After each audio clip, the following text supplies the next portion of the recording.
పాకిస్తాన్ నూతన ప్రధానమంత్రిగా షహబాజ్ షరీఫ్ ఇవాళ ప్రమాణ స్వీకారం చేయబోతున్నారు. మధ్యాహ్నం 3 గంటలకు పాకిస్తాన్ ప్రెసిడెంట్ హౌస్ ఐవాన్-ఈ సదర్లో జరిగే కార్యక్రమంలో అధ్యక్షుడు ఆరిఫ్ అల్వీ ఆయనతో ప్రమాణ స్వీకారం చేయించబోతున్నారు.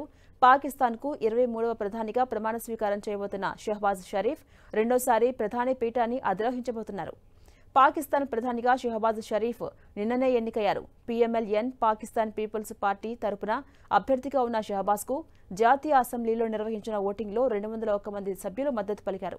మొత్తం 336 ఓట్లకు గాను 201 మంది సానుకూలంగా ఓటేశారు. మ్యాజిక్ ఫిగర్ 169 ఓట్లు కాగా పీటీఐ అభ్యర్థి ఒమర్ అయూబ్ ఖాన్కు 92 ఓట్లు మాత్రమే వచ్చాయి. 2022 ఏప్రిల్లో ఇమ్రాన్ ఖాన్ పదవిని కోల్పోయిన అనంతరం మొదటిసారి ప్రధాని బాధ్యతలు స్వీకరించారు షరీఫ్.